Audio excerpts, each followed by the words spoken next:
Assalamu alaikum. My name is Nyrah. I'm a GP pharmacist and I'm your host for today's health show on British Muslim TV. Now, in today's topic of discussion, we will be talking about the menopause, more specifically, how exercise and diet can actually improve your menopausal symptoms at home. Now, a lot of women are going through menopause and you don't need to go for it alone. There are people available to help you when you need to. Now, to talk about this topic more in detail, I've invited a very special guest. Now, these are the founders of a company known as Keto Change. I will be talking to Taylor and probably later on at the second founder known as Sarah. Hi, Taylor. So glad that you've come onto the show. How are you? Yes, not too bad, thank you, Nyrah. It's excellent to be on to gain some exposure about a really topical topic at the moment within the media, and hopefully, we'll get the chance to talk about the menopause and also some other health and fitness related topics as well. So yeah, thank you very much for having us on today. Yeah, no, thank you. And it'd be nice if you just give us a quick introduction into yourself. You're the founder of Keto Change. Please tell us more about yourself.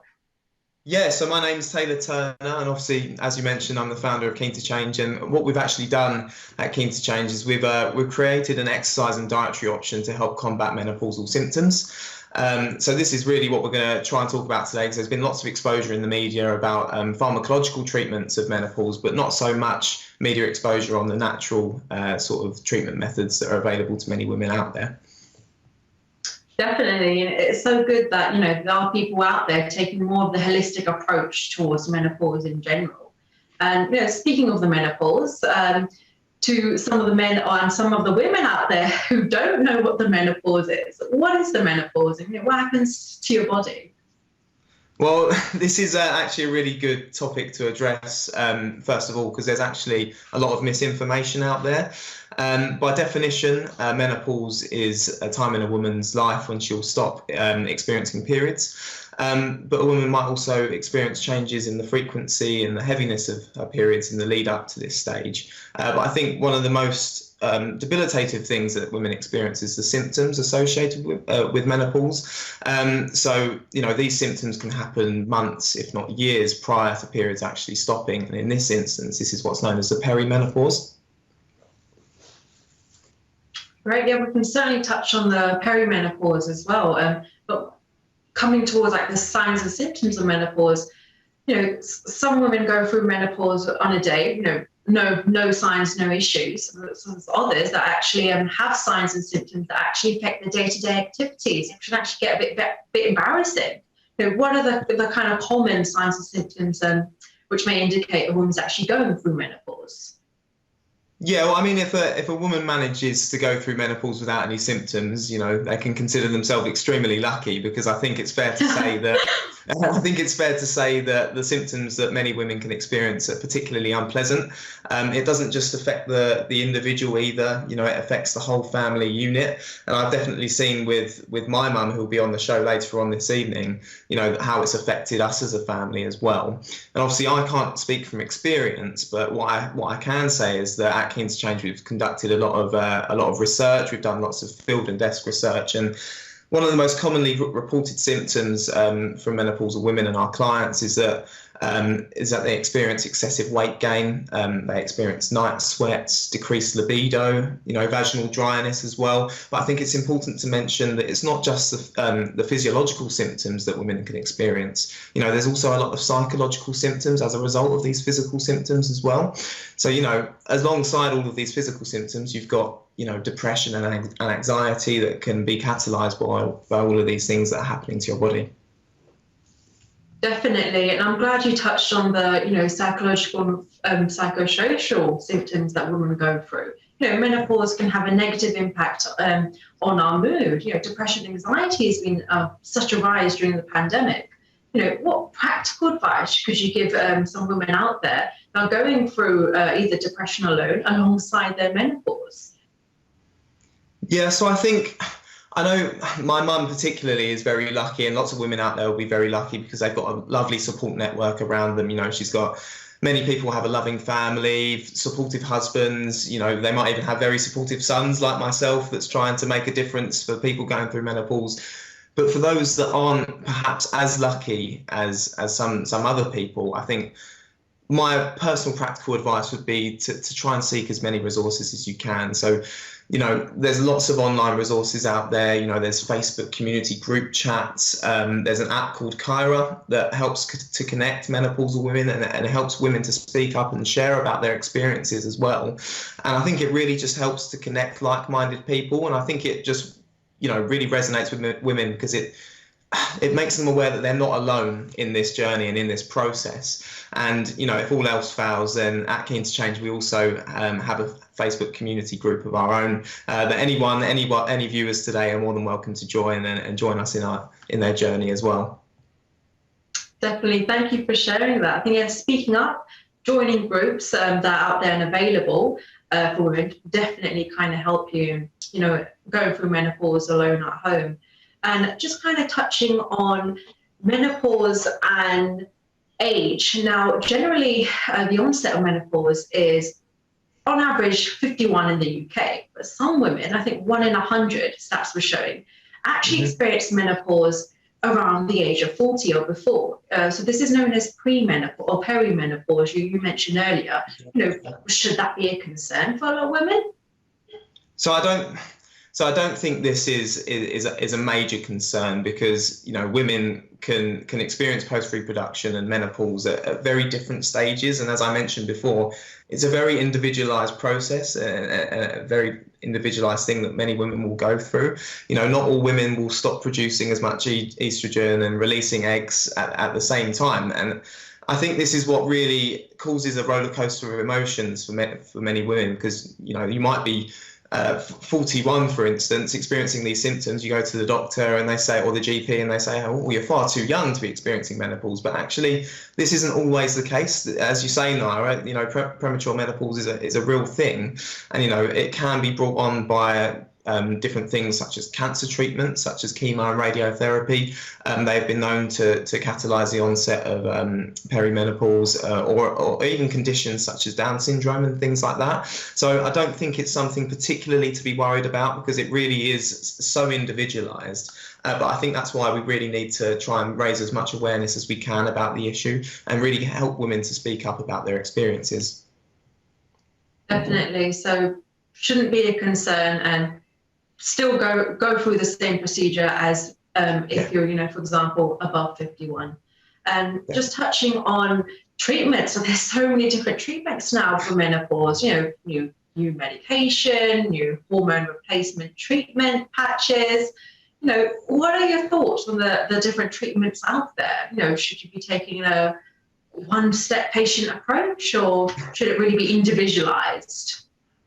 Yeah, so even though I've come on today to talk about the more natural treatment methods that we offer within our business, I think it's very important for me to say that I'm personally very supportive of hormone replacement therapy. I think it's an excellent treatment method that obviously has done wonders for many women, not only in the UK, but across the globe. And I think the exposure that it's getting in the media is amazing as well. In particular, you've got new government schemes to help reduce the cost of hormone replacement therapy prescriptions and stuff like that as well. But like you mentioned, Nyrah, there's actually a real lack of media exposure. Or I mentioned earlier on, there's a real lack of media exposure in terms of the natural treatment methods. So, there are women out there that are skeptical of hormone replacement therapy, or even, those women that can't take hormone replacement therapy altogether.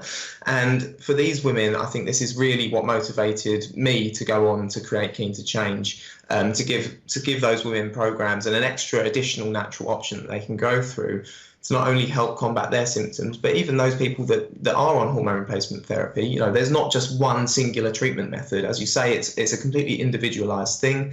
And really, these natural methods can really supplement the pharmacological treatments that many women are on as well. That's really inspiring to hear. You took that proactive approach, to go out and create a program specifically designed for women on their menopause. Hats off to you. It's really impressive. I think in part 2, we will be introducing Sarah, co-founder of Keen to Change. Definitely would be nice to speak with her, learn a bit more about how Keen to Change has personally helped her and her symptoms. Before we go on to a break, can you give us some information about how exercise can actually help your menopause? So there'll be lots of people out there wondering, well, I do exercise myself, you might have done Joe Wicks programs and stuff like that. But this is really, Joe Wicks and people like that are really tailored towards, general society. And there's nothing really out there at the moment that is specifically tailored to menopausal women. So what we've done at Keen to Change is we've noted upon the fact that a decrease in bone density is a really important factor for women when going through menopause. Lots of women, not only during menopause, but post-menopause as well, they increase their incidence of bone fractures and breaking bones and stuff like that as well. So we have a real emphasis upon, in particular, high-intensity interval training and different shock absorption exercises that really help to increase bone density and stuff like that, and really help to protect against fractures when going through the menopause. Perfect. No, thank you so much for giving us that summary. We will be coming shortly towards the break. Taylor, would you like to share your Instagram for any viewers out there that want to kind of research Keen to Change during the break? Yeah. So you can find our socials on Instagram, TikTok, Facebook, Twitter as well. You can find it all under the same name. Just type in Keen to Change, we should come up, or you can find our website at keentochangeonline.com, and hopefully it will clarify any other bits that I haven't mentioned so far. You can find those on the website. Perfect. And just to kind of summarize, part one, we've introduced our lovely guest, Taylor, and Keen to Change, what menopause is, what signs and symptoms you kind of look out for when going through the menopause, and how exercise can actually help your symptoms. Part two, we will be introducing the second co-founder, talk about how exercise has actually helped with her menopausal symptoms, how it can help you the viewers at home with the menopausal symptoms. So please join us again for part two. It'll be a very short break. If you do have any questions, you can send in questions through to the WhatsApp number on the screen. Please join us again. I'm looking forward to seeing you.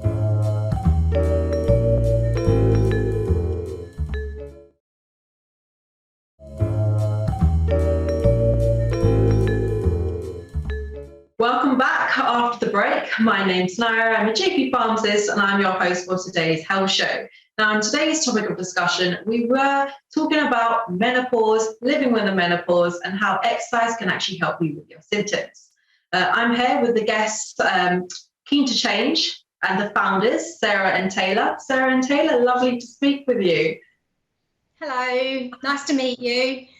Yeah, thank you so much for coming on. Sarah, it would be nice to actually kickstart part two with a bit about yourself and how Keen to Change and exercise has really helped your menopausal symptoms. It'd be great to know a bit more about your experience with exercise and your day-to-day menopausal symptoms. Yeah, so I'm not very keen on exercise. I only exercise if I need to lose weight, or I'm going on holiday and things like that. So obviously this is a total life change for me. Taylor's obviously introduced this exercise program. It's obviously helped with better concentration. My concentration has been really quite poor during the menopause, but obviously exercising has really helped. I've been experiencing anxiety, and the exercise has obviously reduced the anxiety. I feel more in control with my day-to-day things that I'm doing, so that's really helped. Obviously, I've lost weight, and I feel like I've got more energy. I feel, a lot better about myself and improved my self-confidence.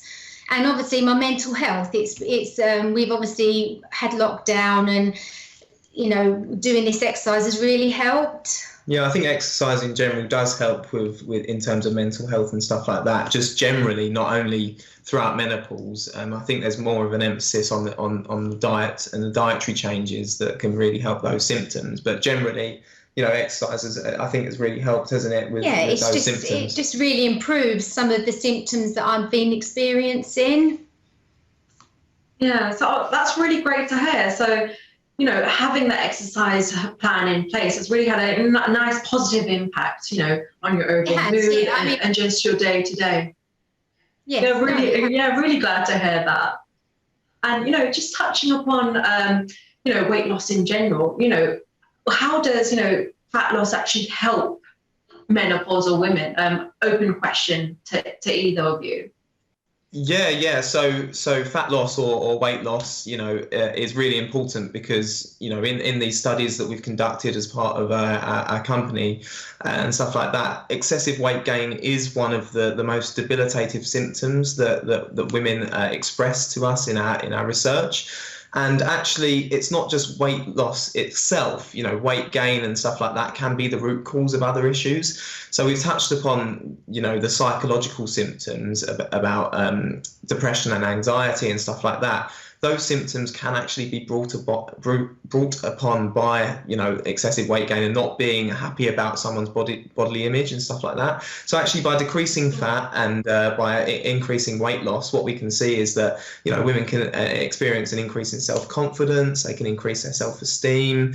It can help to create a better outlook on life and a better bodily image for women as well. So it's really, really helping a range of symptoms all categorized into one, if that kind of makes sense.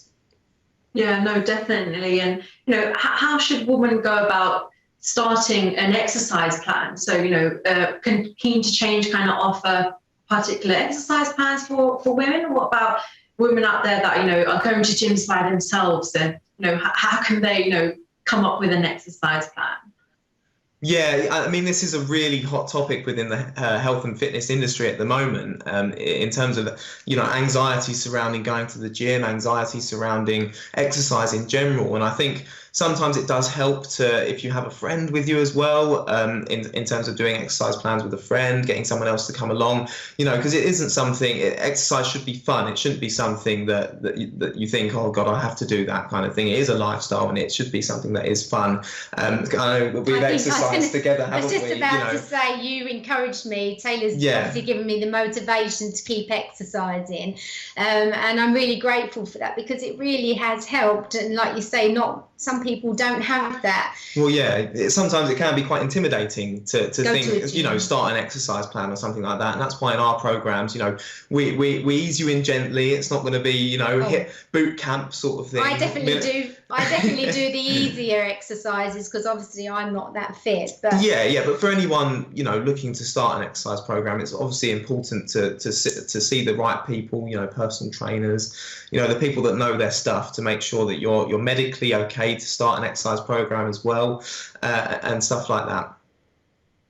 Oh, that's brilliant. And I think your motivation kind of naturally tends to increase when you're working out with others rather than just by yourself.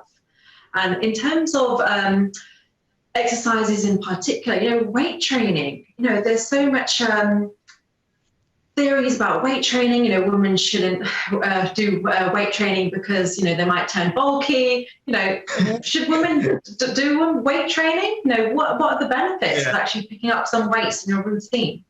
It's quite funny you mentioned this actually, because when we first started Keen to Change and the whole program and stuff, we do implement some resistance training in there specifically, and HIIT training and stuff specifically because of that bone density markers I mentioned upon before. And you should have seen Mum's face when we mentioned about doing it. She wasn't open to the idea at all. But with what I've been doing and my research and stuff, I did let Mum know that there is a real misconception about women in the gym and weight training and stuff like that, and it's just simply not true about the whole thing about getting bulky. Women just simply do not have the hormones that males do in terms of the testosterone and stuff like that. That's gonna catalyze that muscular hypertrophy. And I think something I also want to mention as well is that if you're going to do something like a diet for when you're going through menopause, or you're going to do something, you're going to go through some dietary changes and you're going to try and lose weight. The research has shown that 25% of weight loss can actually come from lean mass and muscle mass. So this is why resistance training is so important, because it can help to reduce the amount of lean mass you're using. And obviously lean mass is really important for when we're getting older as well, in terms of strength, in terms of coordination, in terms of balance and all those sort of things. And I think that's why I don't think women should be, I think we need to get rid of this misconception about weight training, especially for the female population.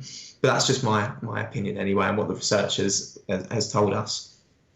Yeah, no, that's brilliant. Thank you so much for, addressing that misconception, and definitely a myth that needs to be debunked.